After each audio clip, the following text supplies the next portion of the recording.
بسم اللہ الرحمن الرحیم۔ السلام علیکم ورحمۃ اللہ وبرکاتہ۔ میں محمد اسامہ سرسری، تعلیم النحو صفحہ نمبر 59، مفعول بہ کا بیان۔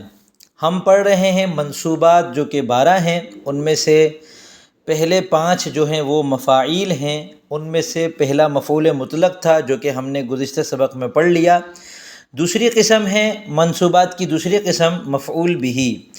مفعول بہ کیا ہے؟ یہ بہت آسان ہے۔ اردو میں جس لفظ کے آگے کو لگتا ہے اس کو مفعول بہ کہتے ہیں۔ جیسے زید نے بکر کو دیکھا، اب اس میں رأى زید بکرن، زید نے بکر کو دیکھا، زید فاعل ہو گیا، مرفوع ہو گیا، اور بکرن مفعول بہ ہے اور منصوب ہے۔ تو جس پر فعل واقع ہو رہا ہوتا ہے اس کا ترجمہ عام طور پر کو لگا کے کرتے ہیں، اور کبھی کسی اور لفظ سے بھی اس کا ترجمہ ممکن ہے۔ عربی میں یہ منصوب ہوگا اور اس پر فعل واقع ہو رہا ہوگا۔ فعل جس سے صادر ہوتا ہے اس کو فاعل کہتے ہیں، فعل جس پر واقع ہوتا ہے اس کو مفعول بہ بھی کہتے ہیں، اور صرف مفعول سے بھی وہی مراد ہوتا ہے۔ ہم کہتے ہیں رأى زید بکرن، رأى فعل ہے، زید اس کا فاعل ہے، بکرن مفعول ہے، یا بکرن مفعول بہ ہے، دونوں طریقے سے درست ہے۔ مفعول بہ وہ اسم ہے جس پر فاعل کا فعل واقع ہو، جیسے نصرت بکرن۔ اب یہاں پر ادھر زید نے تو دیکھا تھا نا اس مثال میں نے کیا کیا؟ میں نے کہا میں صرف دیکھنے پر اکتفا نہیں کرتا، میں اس کی مدد بھی کر لیتا ہوں۔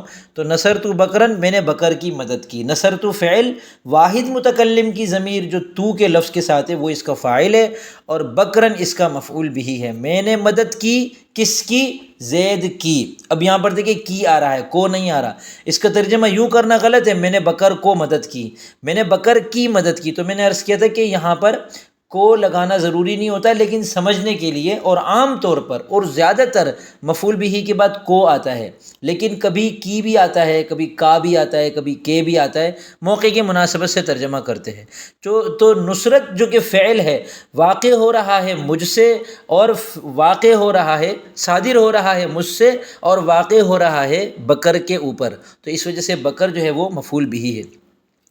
مفعول بہ کے بارے میں 2 اہم باتیں بتا رہے ہیں مفعول بہ کے احکام۔ نمبر 1، مفعول بہ کو فعل سے پہلے لانا جائز ہے، ناجائز نہیں ہے۔ یہاں پہ ناجائز آپ کو یہ جو نا ہے یہ لا کا ہے، لانا جائز ہے۔ جیسے زیدن ضربت، میں نے زید کی مدد کی۔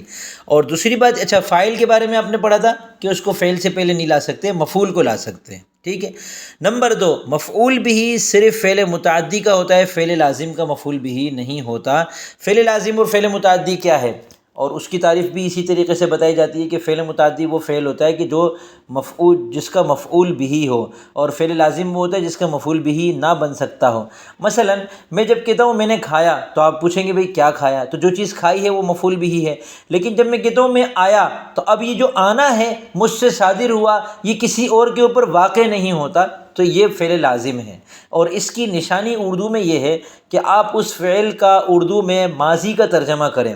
ماضی کے ترجمے میں اگر نے آ رہا ہو تو وہ فعل متعدی ہوتا ہے، اور اگر نے نہ آ رہا ہو تو وہ فعل لازم ہوتا ہے۔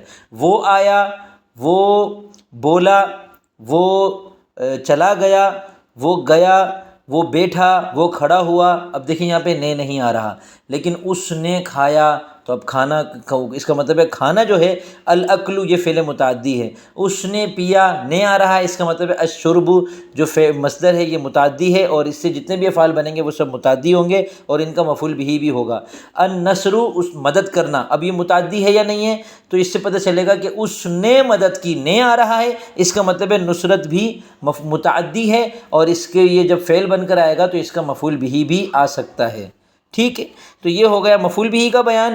مفعول بہ کے ضمن میں ہی ایک اور چیز آتی ہے منادا۔